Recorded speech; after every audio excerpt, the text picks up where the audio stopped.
Broadcasting live from Atlantis, the underwater city.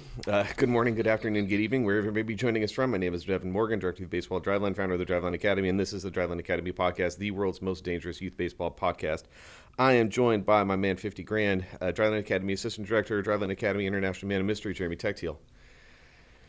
Okay, got through it. Yeah. Didn't rush, but also didn't marble mouth it too bad either. Housekeeping, as per usual, axbat.com, code DL20, get yourself 20% off. We're nearing episode 50, which probably means we've given out the Axbat code 35 times, probably. Thank you guys for using it. Yeah. We actually just got the Q4 results, which is money, again, that goes directly into our scholarship pool. Not my motorcycle fund, not Jeremy's international travel fund. It goes to the kids.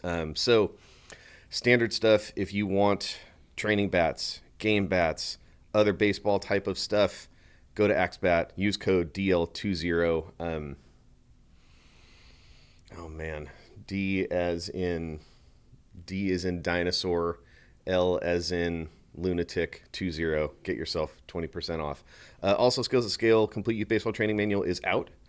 Thank you guys for getting the thing. The numbers have been really, really cool. We are getting a lot of activity around it that which is, I guess, the thing that I wanted to have happen but didn't really know how to expect. That's been pretty great. I apologize if you've seen my stupid made-for-radio face all over your social media because we've got a bunch of paid ads out there to take this message that you guys get because you listen to the pod out to the masses, which happens to be a bunch of moms and dads that are on Facebook. So if you've been inundated by our social media presence and specifically my dumb face, I apologize, but also I love you. And if you can continue to press support the book, that's great. If you've bought it and you've already had some stuff that's working for you, whether that's helping your teams onboard, whether that's running games, whether having your own player use the yearly training plan to kind of craft what the next 12 months of your month could look like, the hitting programs, the throwing programs, the drill videos, send us a message. Let us know how it's going. We will amplify it. We love to support that type of stuff and just put a good thing out into the world. Yeah. Last note of housekeeping, the Youth Underload Smash Bats are going to be back in stock shortly. Woo! Literally, we were talking about 9 days. Let's go. We've got one shipment that's landing in April. We've got another one that should be landing we have one that's coming in March that's in 7-8 days. We have another one that's coming in April, and then we're going to have another one that's coming in May. So if you've been hesitant to buy it because you're hey, I don't want to buy a thing that's out of stock, here's the thing I will tell you about how that works at Driveline. If we're out of stock on something, if you put that order in, you're in the queue. And when we get back in stock, we're going to start working through the queue. Yep. This is not me trying to do a gross internet salesman sales tactic. I'm just telling you how that works. So if you want to get that thing, deploy it with your players' training, deploy it in your team practices, and run simple games. They're going to allow you to focus on both bat speed and contact quality because that's literally what that bat does. Youth Underload Smash Bat, drivelinebaseball.com, $79. With that shipment comes the Power Bat. We've kind of hinted at this for a while. We are replacing the old 2-bat speed training system where there was a barrel load and a handle load with a single bat. And the way that bat works is we've gone down the path of moment of inertia, which really what we're talking about is swing weight. If you are a parent that's bought a bat for your kid before and you're grab this one and it feels pretty light to swing, and you grab this other one and it feels a little bit heavier, and they both have literally the same length and drop weight. The reason that stuff is different is because swing weight is just kind of a different thing altogether, which is actually the thing that the youth speed trainer system is kind of predicated on that idea, right? You would have one that had a handle load where the majority of the weight is at the handle, easier to swing because the weight is distributed closer to the center of the axis of rotation, meaning the handle of the bat. The more of that weight that gets away from that center of the axis of rotation, the higher the swing weight, otherwise known as moment of inertia. And what we did is we basically made a bat that is representative of the average swing weights of all of these type of bats, so that it is a speed training bat that is actually heavier than the old ones. Yep. But because of the way that the swing weight is distributed, it's something that should be useful for kids from like 10 all the way up to 13, 14, just relative to weight. We'll do like a full breakdown when I actually have one that I can put in my hands. Again, that should be in about 9 days. So maybe podcast after next, we'll get into like the whole, ish, because it's, what day is today? We have something to announce on that podcast. Oh, yeah. Yeah. Oh, yeah. Ooh, lots of new announcements. Yeah, We'll do so like, that, maybe not that one. Yeah. Maybe the week after. Yeah. So, but Power Bat is coming soon. And shoot, man, if I have to come in and do another one, it's just like a 40-minute breakdown of like all the research that went into that, how we leveraged our bat fitting database that has like 500 some odd 600 bats in it to craft the swing weight of this training bat. We'll do that. Yeah. Is that all the housekeeping? I think that's all the housekeeping. I think so. Yeah. Oh, and the Power Bat's going to be cheap too. It's going to be like $99. That's nice. Old speed training set was like $250. Yeah. And the thought is that with the Youth Underload Smash, you're able to train super maximal bat speed paired with barrel accuracy. Power Bat going to develop ballistic speed training because, again, if you look at the research on speed training in hitting, it is all predicated on being around like 20% over under the game weight. Some of you that manufacture training bats for kids out there may be a little bit too aggressive with your swing weights, and you might be prompting like bad swing adaptations. You know who I'm talking about. So I think we've got a thing that is both cheaper, more durable, and better. Yeah. So yeah, that stuff. Okay, housekeeping done. So broadcasting live from Atlantis. The weather is terrible here. Not great. It's not great. Danny had his first day of high school baseball tryouts on Monday. I feel like, what was it, Friday last week? Was absolutely gorgeous. It was beautiful. And I was like, oh, we've turned the corner. Like, we're now in the, like, full-time. Maybe we'll get some sun, but, like, we're in the full-time. We're not getting below 50 It's spring. again. Right. We're not dropping back below 50. And like and especially after a relatively mild winter. Yeah. Like we didn't have to move a ton of practices around because of weather. No, we really didn't cancel. There was like one practice the entire winter. Yeah. We had to get inside. So then I went down to Arizona on Sunday. Yep. So on Monday for first day of high school tryouts, I wasn't here. But I get a text from my darling wife and she's like, yeah, it's like snowing. Yeah. So if you are suffering through that in terms of your high school baseball tryouts or your child's or your running tryouts and the weather is terrible out there, we empathize. Yeah. I will say that like going from Arizona weather to Washington in a single day is very jarring, especially when your boy books a flight takes off at 6 o'clock in the morning Arizona time. Yeah, it's a tough scene. And because I'm looking at it and I'm like, well, no, that sounds great because like I'll be able to get back home around like 8:30. My wife can pick me up. She won't have her day inhibited. I can be productive for the rest of the day. What I didn't do was the math about what it meant to fly out at 6. Yeah. Which means, and I'm not like a full-on like 2 hours early at the airport guy, but I have the Clear thing. Clear works pretty well. But I try to be an hour. Well, that means I need to be there at 5. Yeah. And I'm getting there from Scottsdale. It's half an hour. That's easily a half hour. I want to make sure that like I don't screw anything up. So my alarm's going to go off at like 3:45 for a 4 o'clock in the morning lift pickup. Woke up at 3, 2 o'clock in the morning West Coast, like our time. Yeah. And then had a 21 hours awake day yesterday. I knew it was going to be rough, and that's why I got a message from you at, I think it was like 3:20 in the morning, or 3:45 in the morning my time, which would have been 4:45. like 4 something or whatever. Or maybe it was like closer to 3, which would have been like 4. Yeah. And I was like, okay, so he's on the early flight. He's on the earliest possible flight out of there. I mean, maybe this is just like gun shy, PTSD about our ABCA flight experience. I don't know if that was somehow played into it, but one of the rougher flight experiences I've had. Yeah, so that was fun. I just didn't go to bed that night. Yeah. Shout out ABCA. I mean, I thought about it because I was at the facility in AZ. I think we got out of there at 9:30, maybe closer to 10. Practice ended at like 8:30, and was chopping it up with Curran and Stryker. Curran Jacobs, Driveline Academy, training floor coordinator in AZ. Legend. And I want to come back to Curran. Steven Strike, a.k.a. Stryker, facility coordinator in AZ. Legend. Here's what I'll say quickly about Arizona. Last week, Chloe, who does marketing for us here, hit me up and was like, "Hey, I've got this version of a Meet the Staff video we shot of you. Check it out." And in that video, I tell the story basically like how I came to work at Driveline. God bless Jason Ochart, because if it wasn't for him, like this wouldn't have happened. And what Chloe did, because she's a G, is she found all this old, like some pretty old training footage from the old facility, and like was like cutting that in as B-roll. And I was like, actually, I've got some better stuff, because I have some stuff from like 2018 when I first started that was like, this is like really, the first.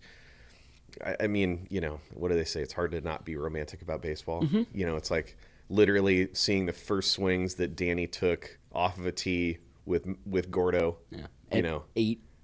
Just 8. It was like a week, 2 weeks before he turned 9. Yeah. And now, literally having this be the week of high school baseball tryouts was pretty crazy.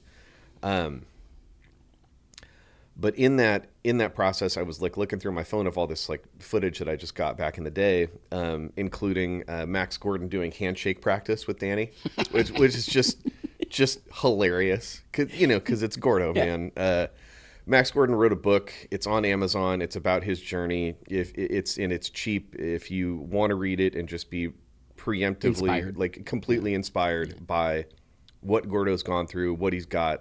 I mean, how can you not love that dude? It's a really, really great book. I can't remember what the exact name of it is, but if you just Google like Max Gordon baseball on Amazon, you'll find it. Anyways, point being, I'm looking at all this old footage in the old facility. And again, in the old facility, the old 2-4 building, one big mound, you could maybe have 3 guys throwing, but probably 2, one big plyo wall, and that was it. And even when we added 4-3, that was just one small plyo wall in one cage. Yep. And going through and like looking at all of that old footage and how we used to run youth groups there, and and it was small groups, and then going down to AZ and seeing what they've got going, and and we're barely 2 years into that facility. Like I think there's a little bit of that vibe for sure. 100%, like in the most best way. Mm-hmm. Like I walk in there. And I see guys like, like obviously Stephen Hart, Travis Fitta, Waddy, but then like Dalton Barry. Yeah. Like Dalton Barry is like an OG trainee. And I remember back in the day when like Dalton Barry was like Rob Hill's understudy. And Rob was coaching Dalton in baseball, but also coaching him in life. Mm-hmm. And like to see Dalton now as like an older dude who's got his stuff together and is like working for the company and crushing it. It's just like, the culture, man. Yeah. The culture. Dylan Gargas, same thing. I don't know. Like that part of it is really, really special. And the thing that I will say that is just as more important to me is seeing our AZ kids training on Monday night. We had some of our high school kids who, for a couple different reasons, aren't playing high school ball, but they're still in there and like getting after it. Yeah. Got a chance to meet the legend himself, Johnny Vu. You met Johnny? Yeah. Johnny gave me a tour of the van. There you go. So we have one of our 18-year-olds, for anybody that doesn't know the story of Johnny, who is on our Academy 18U team, and is living in a Sprinter van that is 40 feet from the back door of the facility. Yeah, yeah. Lives there, cooks his food there, trains, and that's what Johnny does. Yeah. And 10:15 at night, you'll see him cooking up a steak on a George Foreman grill out of the back of the van. Yeah, like literally that. Yeah, literally that. Yeah. We talk a lot about how people get the most out of our program, and I think one of the things at the individual athlete level is just buying in. Yeah. Committing. I mean I don't know that an athlete has ever embodied what we call like the Weathers 101 of like the how good can I be? Yep. More than Johnny Boo. And here's the best part about that. Johnny went from a kid that was throwing like low 8s, maybe some high 7s. Yeah, they were upper 7s. Right. Yeah. And is now mid. Yeah, he's sitting 85 easy. Yeah, 85, and 86. he's got a little bit more in the tank too. Yeah. And because of that, is now got some offers that he's looking at and has the luxury of trying to figure out the school that's going to give him the most money to support him academically, to just offset the entire tuition cost. And to be clear, you don't have to live in a van outside the facility. I'm not recommending that anybody let their kid live in a Sprinter van outside of a facility. Don't let my son hear that. But the level of commitment that does show, and that I want to do this, and I'm whatever I need to do to make this happen from Johnny and his family, whatever it takes. Just kids like that don't fail. Yeah. And when you approach your training that way, you just aren't going to fail. Yeah. So got a chance to see Johnny and the 18s getting after it. And you saw some Sammy Skinner too. I saw some Sammy Skinner. I saw some Bo Denny, dude. Yeah. Bo's an animal. Yeah. Bo is an animal. Shout out to Field, man, because his boys, both of them they work really hard. Yeah. But then got a chance to see our 13s and 14s down there. And just man, the core of that group, the culture's there. Yeah, it is. Like the culture's there. Yeah. The kids, and not only just on the competitive side, on the skill side, but I think one of the things that's a big signifier there to me is when you see them competing against each other in HP. Yeah. And especially at 13, 14, that's, I think for people, again, longtime listeners who've been hearing us talk about the program for a while, our 13s and 14s, so post Little League, pre-high school, generally an area we get really, really substantial gains. Mm-hmm. I think a lot of that has to do, obviously, with everything we do on the skill side. That's important, but it's also important what we're doing on the HP side. Yeah. On our high performance side, developing strength, long-term athletic development, et cetera, et cetera. Doing that as they're going through the beginning stages of puberty is just massively important. It's just huge, man. And so, I'm over there watching, some of the boys, and they're doing dumbbell squats, right? And I think Grady down there was like, I'm going to squat that 100-pound dumbbell. And then some of the other boys were like, well I'm going to do that too. Tanner's like, I'm going to do that. Yeah. Man, just the culture. It's just it's easy to see the core of that group. And again, that core is not only some kids that are a little bit big for their age, maybe not even big, but just, good size for their age. But dude, little Nate. Yeah, there's some undersized guys there. Yeah. But can move, dude. Yeah. And, when you see, we see Grady and Tanner basically competing, doing reps, doing the 100-pound dumbbell squat. And then little Nate over there is watching. Culture, man. Yeah. The culture of competition down there is really, really good. I know that those kids have gotten a ton better. I want those families I wish they could see it the way that we see it, because I think if you do this thing for long enough and you see some of these young kids that are working really hard and they're already starting to get good, it's really easy to just future project and be oh, I have an idea of what your 14, 15-year-old self is going to look like. Yeah. It's like Robbie Coma 2 years ago. And all of that has come true. Yeah. So, Robbie was a kid. Bob's a monster. Yeah, Robbie was a kid who just freaky athletic as a younger athlete, because he came to us as a 12, am I remember? Yeah. As a 12. And I think when you have those kids who are they could be freaky fast and springy and quick and twitchy mechanically, they might be also a little bit all over the place. All over the place. And he was a kid that you looked at that you're you don't have to tell me, but I know you play football. Yeah. You just have that energy of you are all over the place. You are used to wearing pads. Yes. To kind of help you from hurting yourself when you run into things. And I do wonder about those kids sometimes in baseball, because we have this, this attraction to mechanics, right? Again, longtime listeners have heard us pontificate ad nauseum about this. Any new people, when you take these kids that are biologically unstable and you try to make them be mechanically consistent, I think to me that's like very square hole round peg if it's divorced from like the output of the activity. Yeah. And what we did was, again, craft an environment that's going to be driven by competition, constraint, and intention. And allow him to be a Tasmanian devil.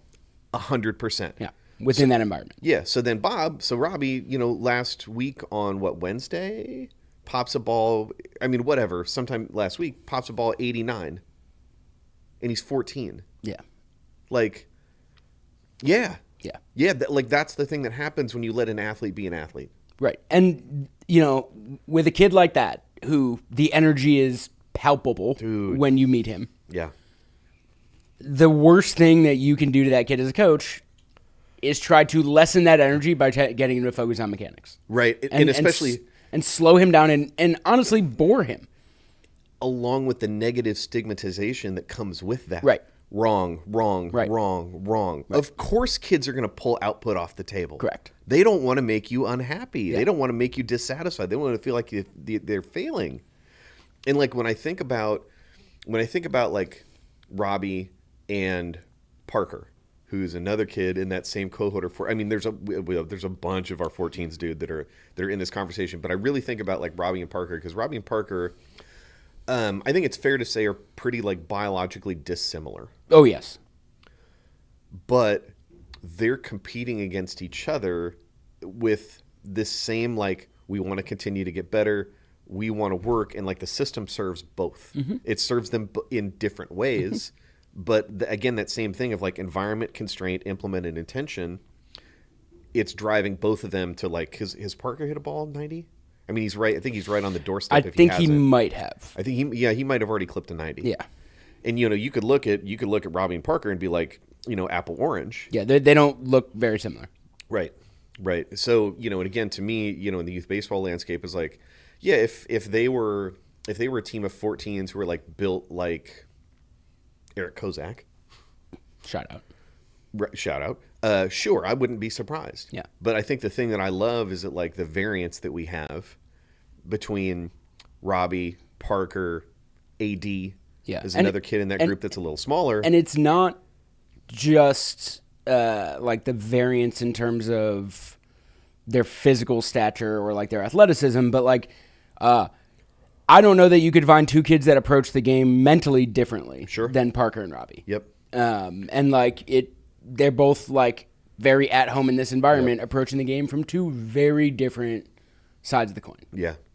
It's funny. They used to, they talk about, swing or throwing mechanics and like, well, everybody's going to be a little bit different, but they're going to get to like the same positions. Bob and Park, very different, but they're similar in their competitiveness. Yes. Like, and again, it's the cultural thing. So it's like when I see that in Arizona or see it here in Washington, it's just like, man, it feels really good. Yeah. And special shout out, because I did want to come back to Curran Jacobs. So Curran, we are going to lose around May because he's going to go play pro ball. He's going to go do the thing and go carve. Not an if, but when, Curran. It was a conversation that we had. That dude's level of care is so flippin' high. Yeah. Like, and just being able to get in, because I know, like we know, yeah. And I'm sure that you probably saw it when you were down last, but for me, it was the first time I had gotten a chance to see it with the new AZ crew. Yeah. Man, you can, I will trade a guy who played in the show and is ambivalent or low energy or, hey, it's my way or the highway. I know how to coach myself. It's just one way to do it. I would take one Curran over like 5 of those guys. Yeah. I mean, just his level of care and the way that he's working with those kids down there. And again, same thing with Stryker. It's just absolutely beautiful to see. Yeah, and that's, I think, a thing we really try to find in our staff members, especially like the full-time academy staff members, is that genuine level of care for the athlete. Yep. Because that is really difficult to teach and to train. And if you already have that, we can do a lot. We can help you. We can train you a lot. We can give you a lot of resources to get better at the ins and outs, the X's and O's of your job. It's really hard to get someone to like genuinely care about a 12-year-old who isn't very good at baseball. And care the same way that he does about an 18-year-old who's hitting the ball 105 miles an hour. Sure. Yeah. Sure. Like, I don't know. I just... And that the athletes feel it too, because I don't know if you saw them when you were down. No, I think you were ships in the night. But one of my 15U athletes was down there for spring training. Oh, yeah, I missed him. But I heard about it. And showed up at the facility, to see the facility, but also because he wanted to see Curran, because he missed Curran, because Curran used to be up here with them and has been down in Arizona for months now.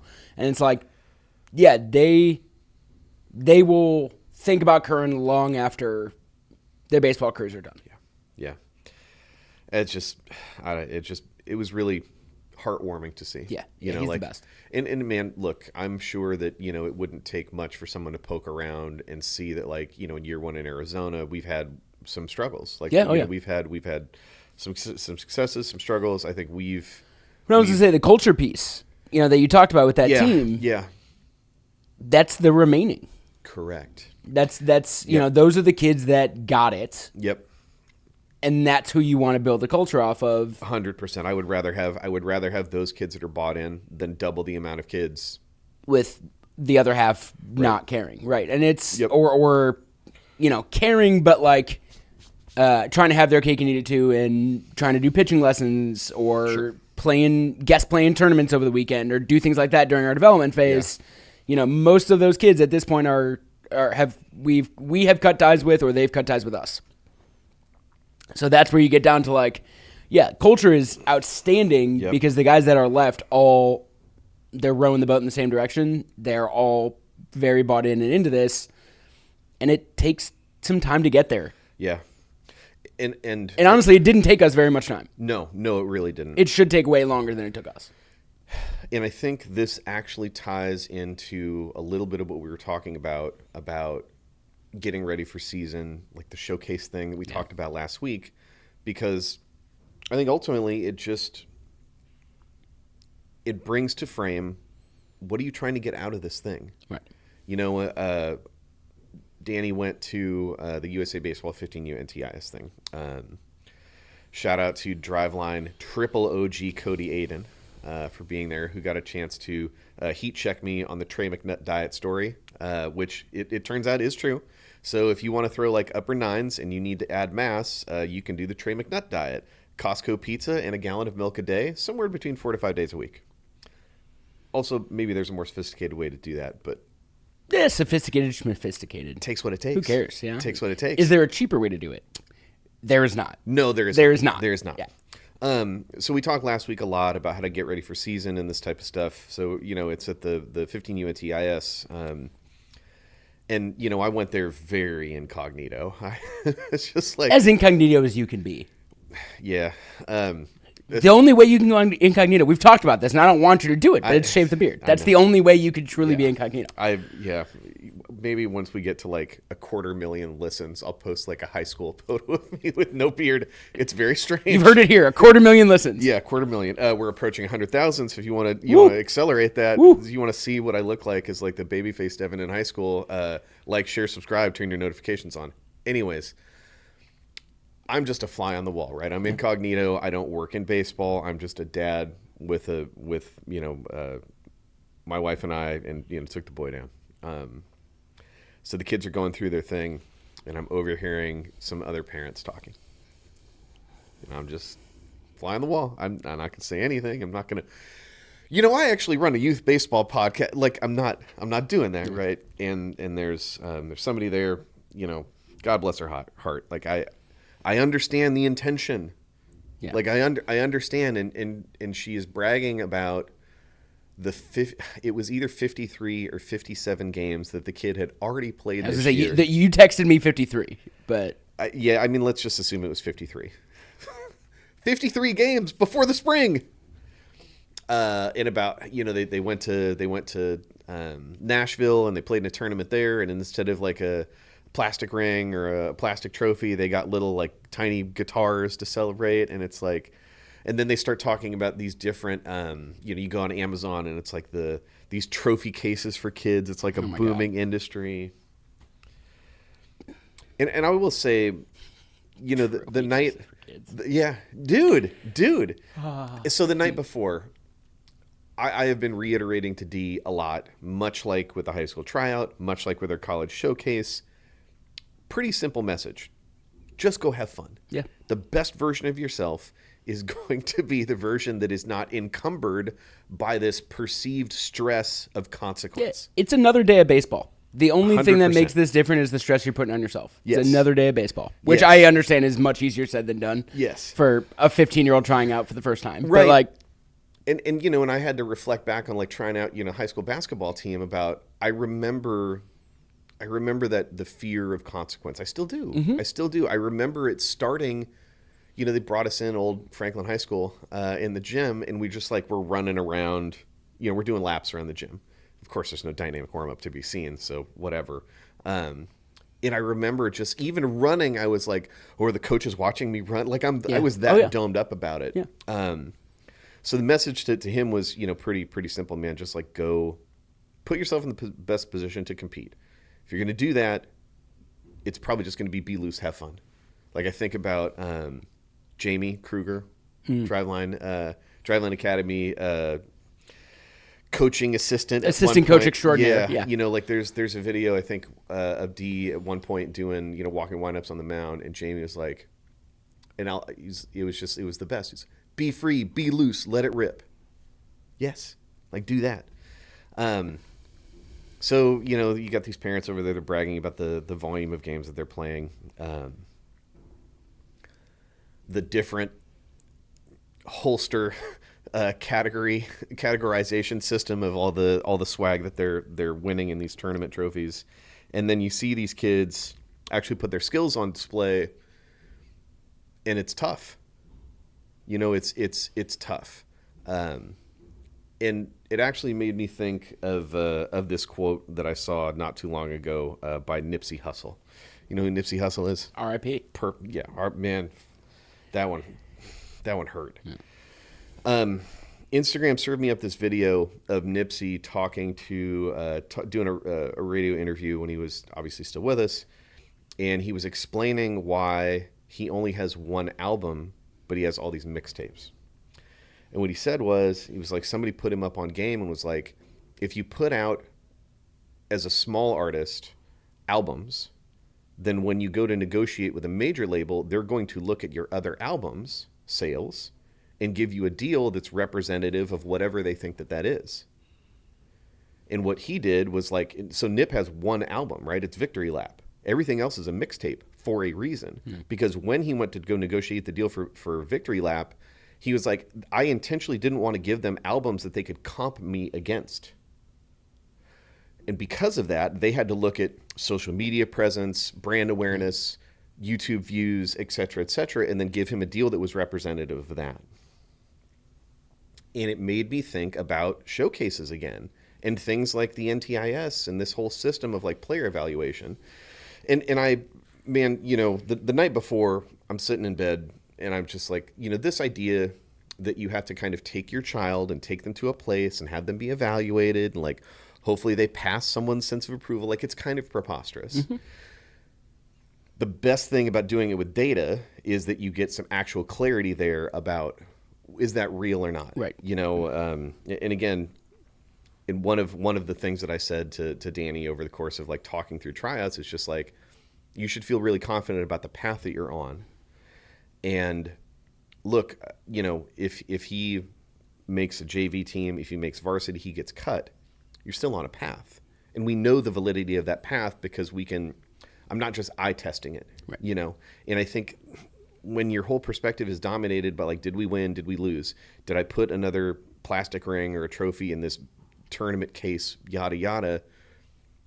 Signal's not great. Yeah. Again, longtime listeners, you've heard us make this point before and over and over.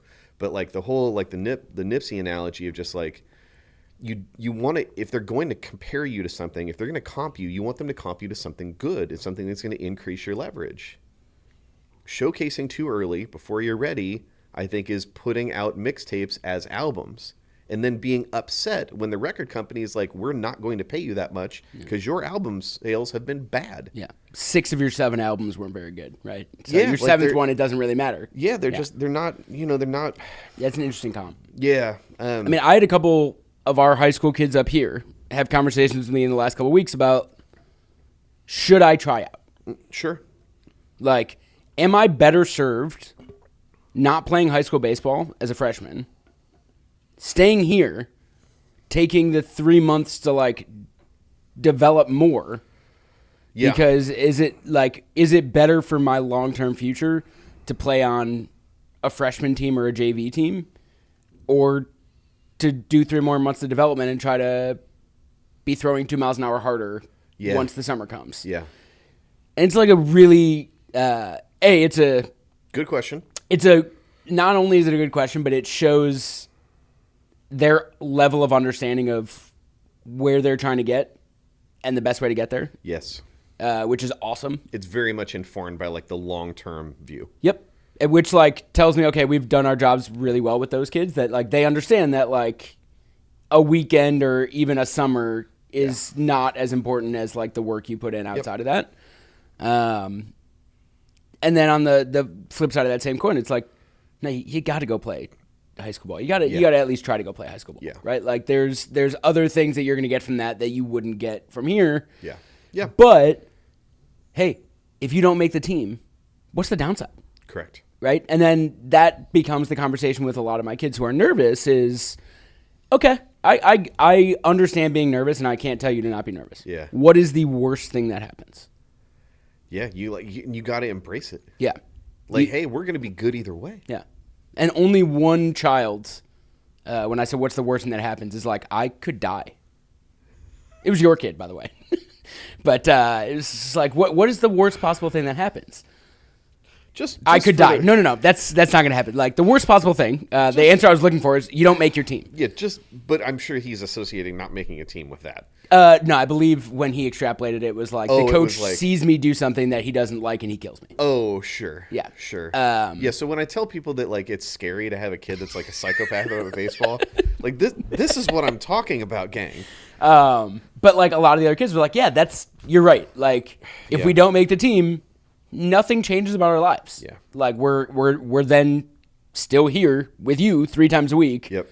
Training, getting better, like that doesn't change at all. I had a couple kids that were like, if I don't make the team, am I still allowed to be here? It's like, of course you're still allowed to be here. Like, not only that, but we're going to double down. Yeah, we have a proven wrong group that you're going to join if you don't make that team. Yep. And then like it's just the best name for that group too. I know, right? One athlete decided he does not want to play high school baseball at all, and was like, and there can be reasons for that. The reason for him is his future, which I'm not going to disagree with him, he believes is in track and field and not baseball. Yeah. Same season. Yeah. Loves baseball, isn't ever going to be able to play high school baseball if he wants to do track and field. Yeah. Is that going to hurt my standing? Nope, not in any way. Yep. Not in any way. Go do both. Go have fun. Yeah. Like, there's ways to message out how, like, I hear a lot of, and sometimes I'll go on social media and I'll see there is a lot of pressure from outside sources being put on these kids. Oh, sure. It's not just like the coach or like them, thinking that they're like, it was brought up multiple times this week. Well, like, yeah, Michael Jordan didn't make okay, first of all, you're not Michael Jordan. And second of all, that's for sure a myth. Like that didn't really happen the way that people think it happened. Well, so, you ever? I mean, this is a dumb question, but have you ever read the kids' book "Salt in the Shoes"? No. Okay. So it was written by Jordan's sister, I believe. Okay. And recounts the story of what happened there. And like Jordan used to go down, and I mean, this is a bedtime story for Danny and Cora. So if you're wondering why my kids and he still thinks that LeBron is better than Michael, even though that was his bedtime. God damn it. If you want to know why my kids are psychopaths, maybe it's just my fault for inundating with Michael Jordan as a like bedtime story. But yeah, so if I remember correctly, and Dee and Cora, please don't get mad at me I mean, there were a lot of bedtime stories we read. Anyways, he would like go down to the court and play ball with his brother and his friends all the time, and he'd constantly lose. And then he thought it was like attributed to like a size thing. Oh man, I hope I'm getting this right. So he goes and he does not make the team, and he's like, well, I just want to be better. I want to be good like my big brother. And at that point, Jordan was looking like physically looking up to his big brother. And then, I think the thing is like his mom's, put salt in his shoes to help him grow. But what it turned out is actually like getting cut and then playing and developing the skill paired with his biological development, and then got to the place that he wanted to get. Yeah. I'll bring salt in his shoes. But I believe it was, he didn't make varsity. Yeah, correct. I think that's the... Right, like... that it's been a bit overblown that he didn't make his high school. No, he didn't make the varsity team as a freshman. Yeah, a lot of kids don't make varsity as a freshman, and the vast majority of them don't turn into Michael Jordan. This is like the A-Rod, I got cut. Exactly. And like the amount of pressure put on these kids from outside sources is very real leading into the tryouts. And it's just like, it's another day of baseball. There is no bad outcome. Yeah. And like I had to, what happens if I make an error when fielding? Next pitch, baby. Well, what do you mean if? Like you're going to make an error. Like it's going to happen. The best thing you can do is show that coach how you're going to respond to that error. Yeah. You can throw your glove. You can get mad. Or are you just going to get right back in your ready position, do a prep step, and get ready for the next one? And man, I'm going to double down on this idea. I think when you're looking at kids learning this game, the perspective should be what you just said. Errors are expected. Right. It's part of learning. Right. We don't expect that in any other form. Like in any other activity, athletic or academic. But when the thing that is highest priority is winning, and you condition these kids to be terrified of what it is to make a mistake because of how that affects their ability to win in a time that it doesn't matter broadly, it's no grand surprise that when they show up for that high school baseball tryout, they are terrified of making mistakes. Right. Thinking that one mistake is actually going to get them cut from a team, which look, there's a chance that this is that kind of high school coach that he sees one mistake and he cuts a kid and he can't look at the actions of a kid and feel, okay, that kid has really good actions. Yeah. Okay, he missed this ball, but everything about it was great until he bobbled it or whatever the case was. Like everything leading up to it was great. The process was really good. Sure. The result was bad. Sure. I feel like most coaches can separate those two things. You would hope. You would hope. There's definitely some that can't. But and if you're a coach that can't separate those things, and hopefully you just have an absolute cornucopia of talent. Correct. To be like, oh well, everybody else was flawless, and that one kid had made a mistake. Right. So but most high school teams, at least, I don't think look like that. Yeah, because kids are kids. That's what I think, and then I get some of the messages this week about what they've done in tryouts and I know. Things like that, and it's just like, oh yeah, all right, well, we're telling kids on day one of tryouts that how important bunting is and that they're going to bunt a lot. Yeah. So okay.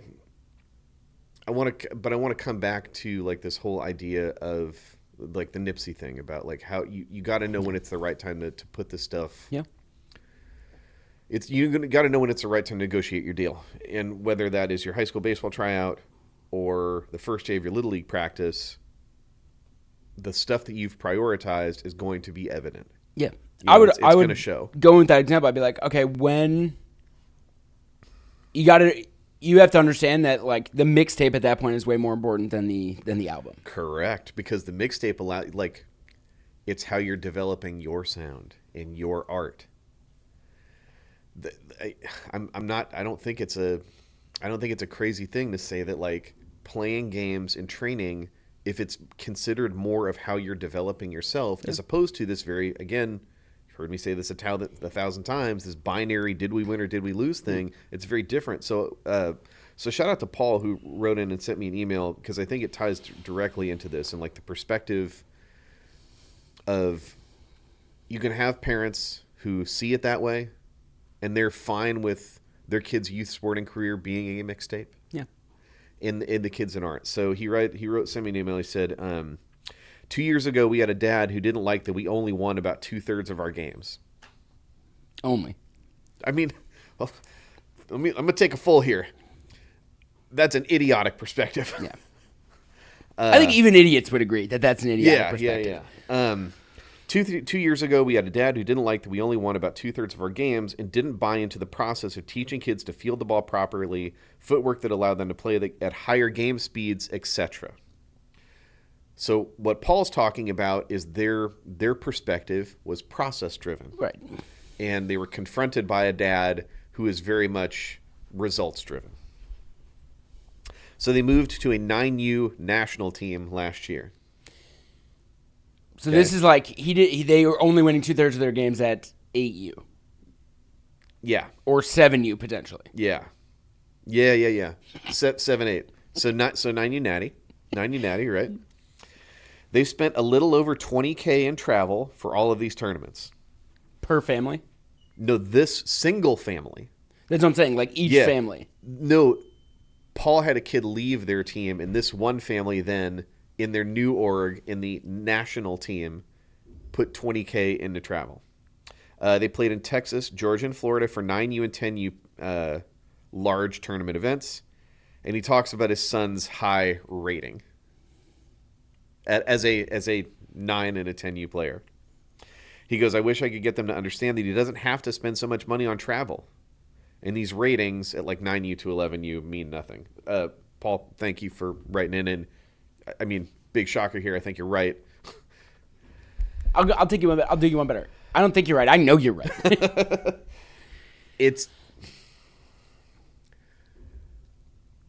I understand you've got disposable income.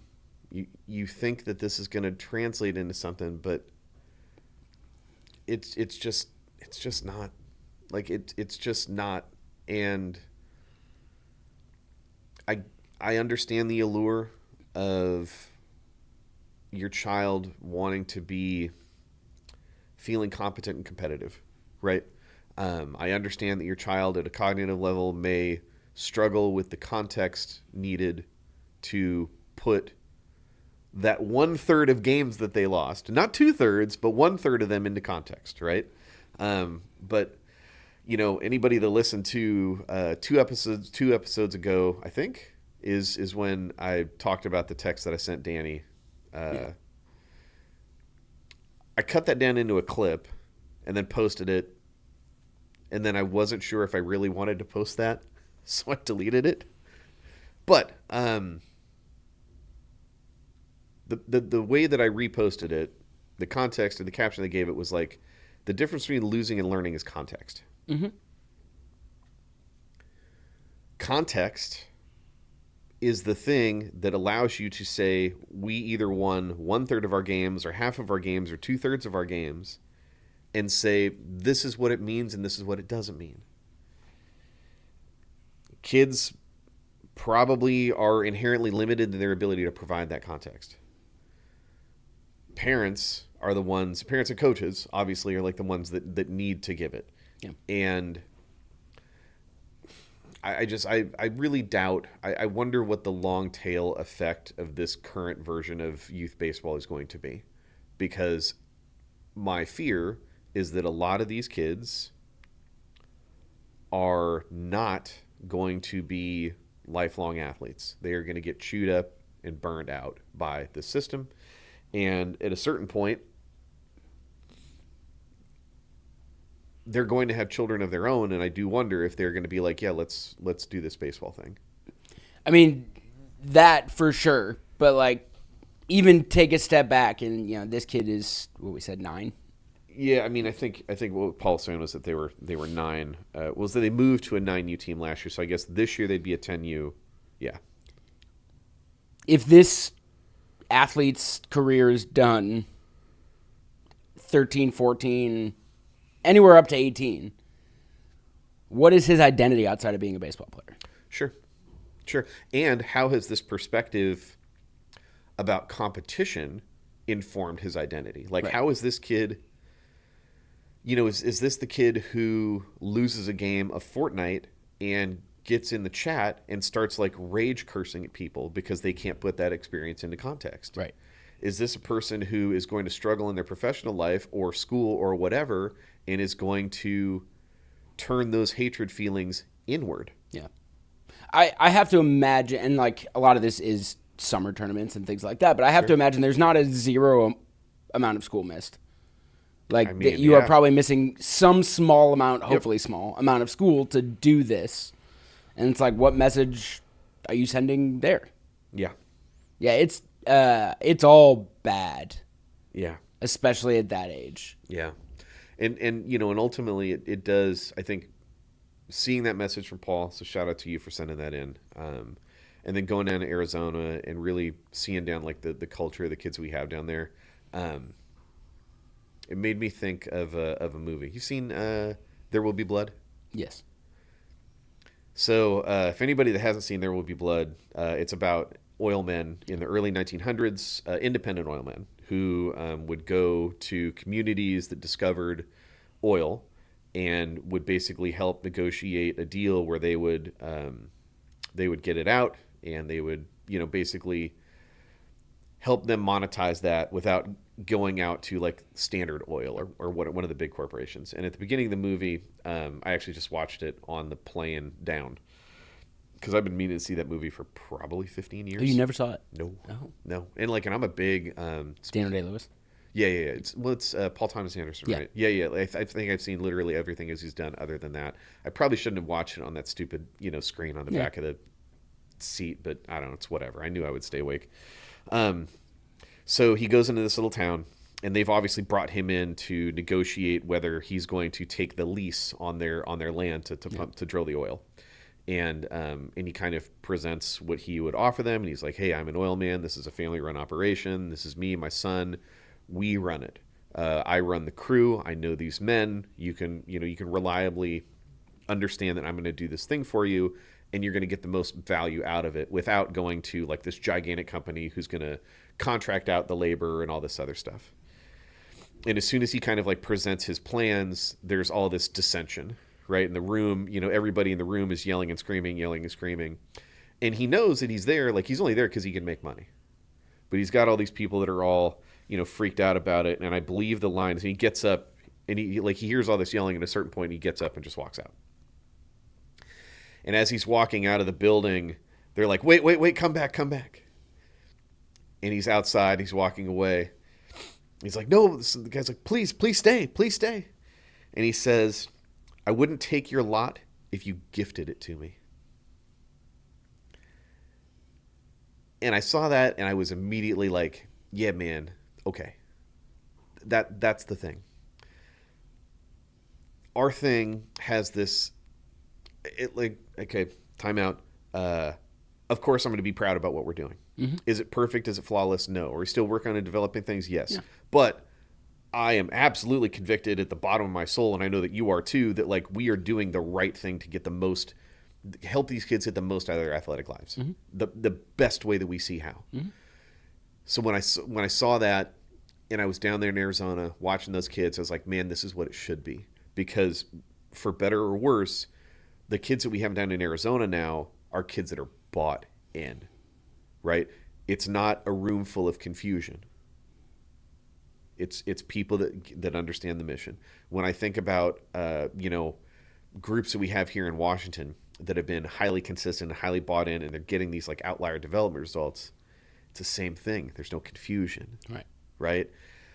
I just, and it's tough because I think ultimately we want parents to have this perspective that they get it, but not everybody gets it. Yeah, and I think the better that we've gotten about kind of heat checking who does and who doesn't earlier in the process is putting us in a position where we are now, where we're really clear about who this is a good fit for and who isn't. Mm-hmm.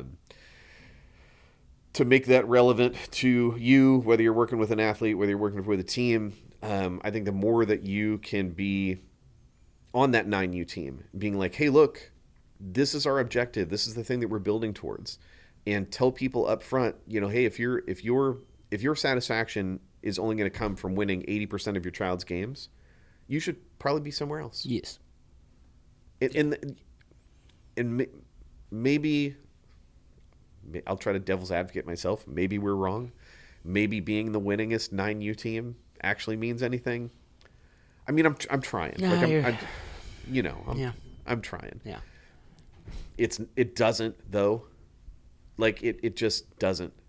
So the more that you can, I think, evaluate these type of things when you're looking at whether it's the training that your child is doing or the team that they're participating on or the organization you're evaluating for next year, because we are moving into that season of things, right? It's right on the doorstep of March. By the time that we get to April, May, teams in different area of the country are going to start thinking about, like, what do we look like for next year? Families are going to be evaluating. I'm very happy and satisfied to be in that position to just be like, I would not take that lease if you gifted it to me. Yeah. And I think, one of the other things that goes along with getting a group like we have now down there, that you have to try to find out as early as you can. We're still trying to figure out if there's a way we can suss it out in tryouts, right? Or any kind of evaluation process. But groupthink is really important. Yeah. Especially with kids. Like, peer pressure is real. Social pressure is very real. We put them in positions that are going to cause them to fail in order to adapt and get better. Yeah. If you have anyone in the group who, because of their upbringing or just their attitude or whatever it is, not only are they not comfortable with failure, but they make failure a thing that maybe other kids aren't in the group comfortable with. I'm so happy you're going there. Is then you have a bunch of kids not really buying into doing the drills because none of them want to look stupid. Yeah. Or like, we're doing pitch designs and a bunch of kids not really trying to learn new grips and learn new pitches and get their pitches better because they're afraid I might yeet 3 of them to the top of the cage. Correct. Which, like, yep, you're going to do that. Yep. You're the first time you throw a ball with a new grip, it's weird if you don't yeet it to one side of the cage or another. Like, you are trying something new. Yep. We're asking them to try new things, to fail, so that they can adapt to that failure and improve. And if you have anyone in that group, honestly, like, one person can do it if it's a bad enough influence. If you have more than one, they don't even need to be bad influences, and it just, like, will happen and will taint the whole group. Yep.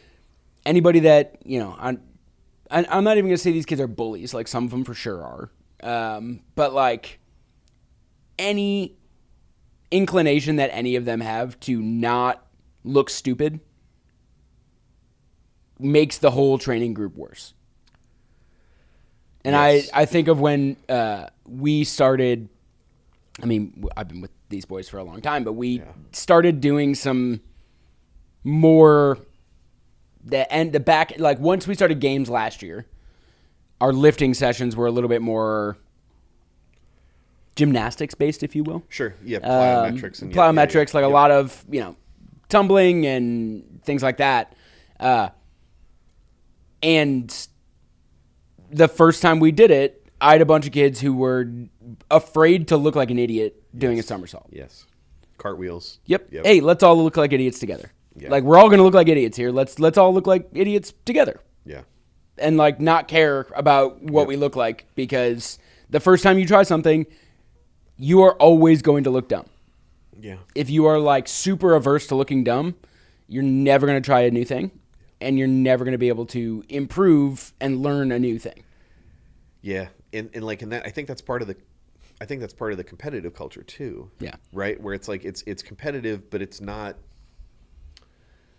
it doesn't revolve around judgment. Right. And I think because that's ultimately the thing that they fear, is that they fear the judgment of their peers. Right. And also for us as coaches, right, is that if they fail to whatever degree, that means failing in a drill or a task that we're giving them, or failing in competition, they fear the judgment that comes with it. Yep. And I think we're probably pretty close to being done. So I'll go full hippy dippy on you. There you go. So I've been reading the Hellblazer comics. This is the John Constantine. Okay. And there was a little section in there in one of the issues I was reading. It said, "Fear makes children of us all."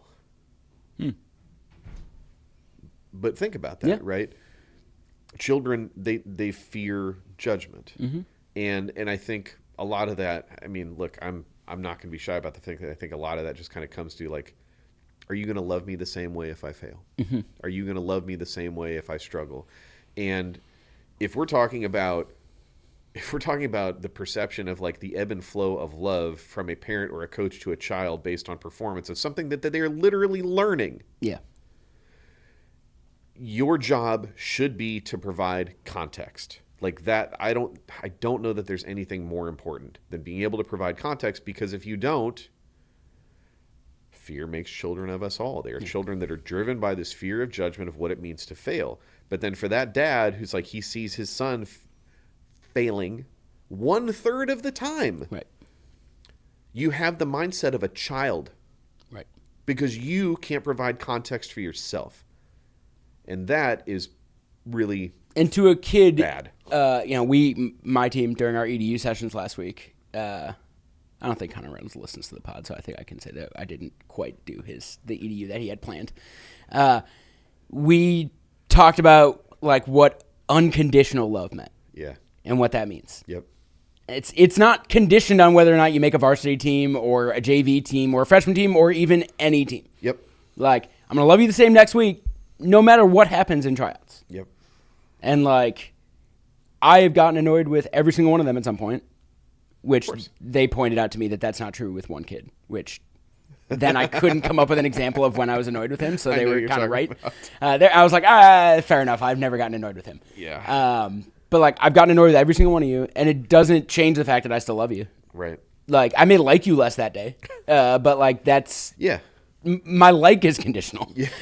my love for you guys is not conditional, and like going into tryouts, know that me, your parents, Driveline, whoever, none of that is conditioned on your performance at this tryout. Just go, do the thing, and we will be here on the other end of it. Yep. And going back to the fear of failure. Yeah. It's one of the reasons when I scouted, I always I had a very soft spot for anyone who played a musical instrument. Sure. Because I don't know, I mean, I guess, like, there's apocryphal stories of, like, Mozart, or I think there's one about Jimi Hendrix where, like, you pick up a guitar and you just know what to do with it. Yeah, but, I mean, that's what they tell us. Right, it's all BS. Like, no one picks up a musical instrument and is immediately good at it. You have to sound awful for some period of time before you figure out what you're supposed to do. Correct. And, like, if you play a musical instrument to any degree, I can be pretty confident that, like, you went through some periods of looking like a fool. And, like, probably not just on your own. There was probably an instructor there that is trying to help you. I myself, I played multiple instruments when I was growing up. But, like, the worst among them for my parents was the trumpet. Because, like, that's a loud one to suck at. Piano, you can, like, is quieter to suck at. Guitar, especially if it's not plugged into an amp, you can suck and it's quiet. Trumpet is a loud instrument to be very bad. You can drum on pillows, I mean. Correct, you can drum on pillows. I was never a drummer, I don't have rhythm. But, trumpet's, like, a really loud one to suck at. And, like, my parents never were like, oh, sounds great, keep going. Yeah. But they never they never made me stop, because they were just like, I cannot hear you continue to fail at attempting to learn how to play this trumpet. Right. They know, hey, you have to fail at this for some period of time. And if I don't let you fail, you know when you're going to fail? At the concert in front of everybody. Right. Because, like, you have to practice this so that when you go out and perform in front of people, you don't sound as bad as you sound right now in your basement that your dog is running away from. Like, it's, And so I used to, like, very highly, like, had a massive soft spot for anybody who played a musical instrument. Takes discipline. You got to be willing to fail a bunch before you actually get good at this, and keep going back for more punishment until you get, like, actually good and proficient at doing that thing. And I think ultimately the way that this rolls downhill is, I think children need parents that give them that. Children need parents and coaches that give them that unconditional love as they're learning and failing. Yeah. And that turns into adults who love themselves enough to be unabashedly brave about what they're trying to learn. Yeah. And to go through failing. Yeah. And I will say, like, I like the quote, is the fear, like, turns us all into children. I think that to me applies more of just like a childish mindset as opposed to being a kid. Because I do think inherently most kids are actually not really afraid of failure. And that's right. That's a learned behavior that adults give to kids. Yep.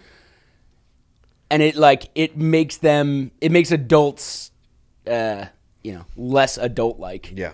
Childish. Right. It's a childish perspective. But like children generally are way less afraid of failing and looking like an idiot than adults are. Yeah, and I mean, and come back to the music thing, right? Like, look, if there was a period of time where Jimi Hendrix, Mozart, etc., there's them where the proficiency level is X. I just don't buy that there isn't a ramp to get up there. Now, that ramp could be steep or that ramp could be gradual and progressive, but like it's the same thing.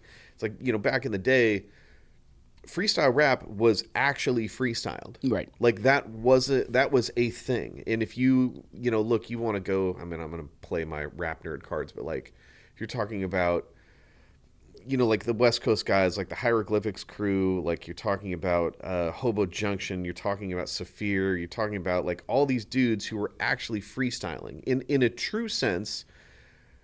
Supernatural, man, I promise I was a backpack rap nerd at one point in my life. All these guys had that ability to come in and be present and creative in a way that like I don't understand. Right. But I don't think you get that unless you practice it. Yeah. And if you're going to practice it, you're going to fail. I think you're more likely to do that if you love what you're doing and you love yourself enough to not judge when you fail. Right. And I think you're exactly right. It's a learned behavior. Right. Right? Like a couple episodes ago, I was talking about how I've come back to Gran Turismo as my racing game du jour, right? I was playing last week. I was doing some race series. It was like really flipping difficult for me. And I'm like, look, man, I'm 46. I'm not as good at video games as I used to be. And I was getting all angry. And my wife was like, can you not? Honey, I love you. And the revelation I had is like, I'm sitting there and I'm like, I actually want to do this difficult thing. Yeah. I want to do this challenging thing. So the fact that I'm like getting pissy about it because it's challenging doesn't make sense. I'm choosing to do something that I know is going to be difficult. Right? Like I'm not doing this in the easiest way. I'm not turning the traction control on. I'm not turning the anti-lock brakes on. I'm not doing all these other ways that in this one specific game I can make it easier. Right. I'm not having my kids swing the hottest USSSA bat as a 9-year-old. Right? I'm choosing to take the difficult path. So when it is difficult, if I'm reacting to that emotionally and judging myself, well, that doesn't make sense. Right. Since then, I've gotten better. Weirdly, I've gotten better once I resolved that. And when my mom read the book, The Skills That Scale Complete You Baseball Training Manual, Paige Schill, my bad. When she read the book, look, my mom doesn't know a lot about baseball. She's a lifelong baseball fan, but doesn't know a lot about like what we do on the skill acquisition side. When she was like, yeah, no, this is just about how to love your children. It's like, yeah, 100%. And if you don't think that that's the Weathers 101 thing, right? Hard work gives you honesty. What are we talking about? We're talking about if you can be honest about your assessment of how good you got and what it took to get there, you can love yourself and not hate I'm disgusted with baseball. I'm burnt out because I didn't get a chance to get where I wanted to go. Right. The hard work gives you honesty part is like, yeah, no, I can love myself because I did the best that I could. Mm-hmm. And that's not just for playing, but it's for coaching too. 100%. Yeah. 100% because look, I'll do both. I will hold myself accountable for being like a bad youth baseball coach when I started, and I can love the effort that I gave once I started to figure that stuff out. Yeah. And whether that resulted in all of our wins or all of our losses, well, I mean, look, I'm coaching. I'm not on the field. I don't have a hat, and cap, and a belt on. But yeah, man, it's just you do the best you can. And this week, all right, so inside baseball here. This is Wednesday morning. Yes. We are here on a Wednesday morning. Normally we are on Mondays. A couple days later. We had some travel, so we had to postpone this to Wednesday. So we're halfway through this week. It's been a difficult week for me. Yeah. It's the first time in years that I have not, 4:30 rolled around on Monday, and I was like, I know. Well, this kind of sucks, dude. And everyone was making fun of me because it's just like, this is literally the first day. It's first day that you don't have them. They're going out and trying out.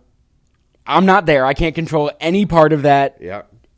How well they do any part of that. And it's like Weathers 101. Like, I know that I did everything I possibly could to get them ready to go and try out. Yep. There's nothing else I can do. Yeah. Like, now, hard work guarantees you honesty. Yep.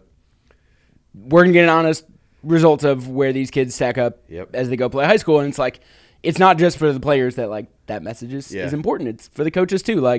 There are a lot of times where I've gotten upset with a player when in reality I'm upset with myself for not doing a good enough job hammering that message home earlier. Yeah.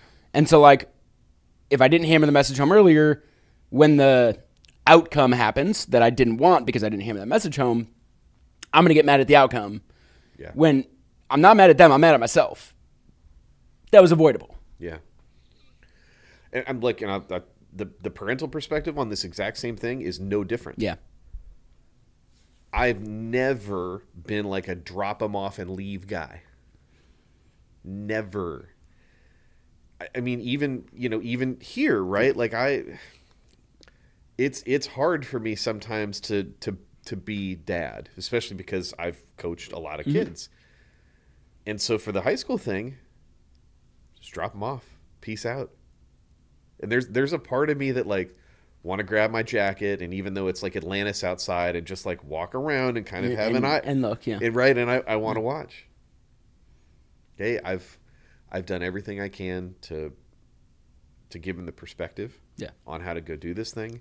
He's put in and look, I mean I won't even say to give him the perspective, to bolster his own perspective on this stuff, right? He's done everything he can to work really hard. One of the things I said was look, man, you work so hard at this. You shouldn't be worried about trying out. You should be worried about showing off. Just be yourself. Yeah. But Weathers 101. Hey, did the best we could. It's going to be what it is, and I'm going to love him as best as I can. I'm going to love myself as a parent as best as I can, and not look. If my kid got cut, again, we talked about this 10 minutes ago. Yeah. What's the bad outcome? Right. It's fine. We're good. Yeah. And I'm very. I wish that there were more. I wish there were more parents. This the 9U guy. You're gonna spend $20,000 on flying your kid all over the country. That just tells me that not only do you have $20,000 to burn to literally set on fire. You should buy a bunch of act bets and help our scholarship fund with that $20,000. DL20. It all that behavior just very much strikes me as just it's a little childish. It's a little childish because you're running away. You're running away from failure that's only happening 33% of the time. Do you understand the game that you're signing up for? It's shortcut. Yes. I'm trying to take the shortcut in life. Yep. Instead of putting in the work, I want to ride the coattails of a team's record. Yeah. And that's how I want to get noticed. Not for what I can do individually, but I want to be on the best team. It's if you're on the bench on the best team, that's not nearly as good as being the best player on a not very good team because you trust the process. Or the rating of an 11-year-old. Come on, bro. I mean, I don't care about the ratings of 18-year-olds. I know. So 11-year-olds is extremely tough news. Yeah. I wanted to talk about Davis's law on tissue repair because we just did this little social media post about one of our 18Us, Hunter Clark, who came into us with some elbow stuff, got fixed, and is now back up healthier and throwing harder. Yeah. We'll save that for another time. If you want to do any homework, if I can assign homework out of this podcast, you can read a research article about Davis's law relative to tissue repair. but we'll save that for another time. Yeah, you talked with Kozak about this on the pod. A little bit about the fact that we had multiple athletes who didn't throw. Yeah. And they just lifted and or hit and came back throwing harder. Kind of spooky. It is kind of spooky. Kind of spooky. I mean, I don't know. I'm really looking forward to like some of the new products that we have. They're going to get us a chance to like actually, I think, A/B test this in a little bit better way, because there's a part of me that really is just that pairing of skill and strength is going to be the biggest separator for us and everybody else. And gets us closer to the Weathers 101 of just like, how good can you be? How good can you be? Put in the hard work, you do the right things. So, very hippy-dippy podcast for you guys today. I feel unabashedly happy about that. Yeah. Look, man, if this podcast revolves around and let's just like us pontificating about how parents and coaches need to love their kids more in baseball, I'm down. Yeah. And last thing I'll say here is that it is so affirming. I don't know if that's the right word, but it's great to get all these messages from these kids who are trying out for high school teams. The good, whether they, rounded the bases entirely. Shout out to both of you. Or, yeah, you know who you are. You don't listen to this, no way. But like, your dads might. Both of your dads might. But like, even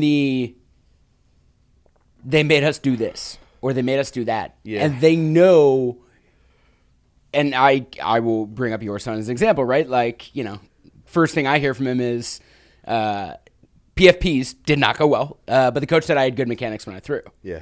It's like, okay, good at mechanics, bad at PFPs.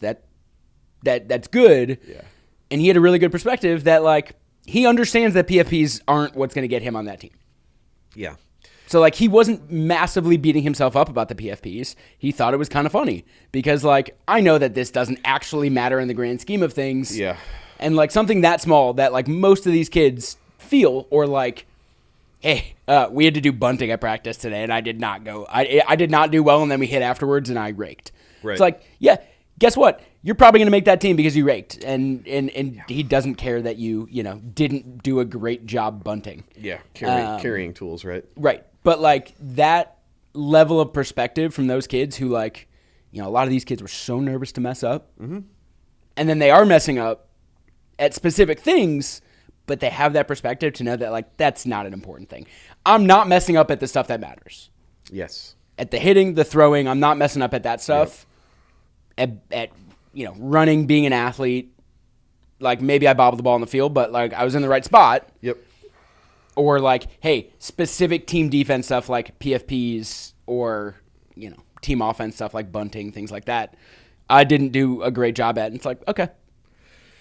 Well, and if for anybody that's gone through the Youth Baseball Development Certification course or the Skills to Skill Complete Youth Baseball Training Manual, you'll reflect back in there the kind of like the A-B comparison of two players that show up for their high school baseball tryout. One of who has carrying skills that are advanced for the age, but they might be maybe a little bit behind the curve on a thing like a PFP or bunt form or whatever. I'm just convicted that one of those players that has the skill stuff and needs to learn some of these small things is on the path to being a varsity player as a sophomore. So here's the example. His name is Gus. He's a wonderful child. We love you, Gus. Not a good baseball player when he showed up last year. At 14U, right? Yes. Like, late to the game. Yep. Bigger kid. Yep. Tall, wide, broad-shouldered. Not a bad athlete. No. He had no idea that he was a good athlete. And had really no idea what he was doing on the baseball side. Fast forward a year, and I get a text message from a friend of mine who has actually got hired a few weeks ago to be his high school coach. And there's a real good chance, as a freshman, that he is the varsity DH for a good amount of games because of what he can do at the plate. Now, he's going to be a DH because he is extremely raw on the field still. But, like, that matters. They're gonna give him those reps at DH, and then he's going to get time on JV to do the other thing. If you rake like he does, coaches will put in a bunch of time trying to figure out how to get the rest of your game to that point. Right. If you can't do that, they're not going to focus on you that much. Right. Right. And I'll say for D, right? Like, I don't think any of us are of the opinion that like PFPs aren't important. It's just a question of how much time you put into them. Right. And how important is it? Yeah. And so what happened was that, his first day, first day one tryout PFPs didn't go great. And we talked immediately afterwards, and I was like, okay, well, do you understand what they expect from you now? And he goes, yeah, no, I do. Okay. We learned. Yeah. I said, if you, and the only thing I encouraged him to do was go talk to a coach the next day and be like, hey, I don't think I had the best understanding of what you wanted me to do last time. This is what I think it's supposed to be now. Am I on the right path? Had that conversation with the coach yesterday. Second day of trials went great. Like, some of these things are easier problems to solve than others, right? Learning what you want you want a kid to do in terms of PFP for your kid or for your team, communicate it, set the expectation, and let them learn it. You can learn that in a practice, like to a decent level of fidelity. Yeah.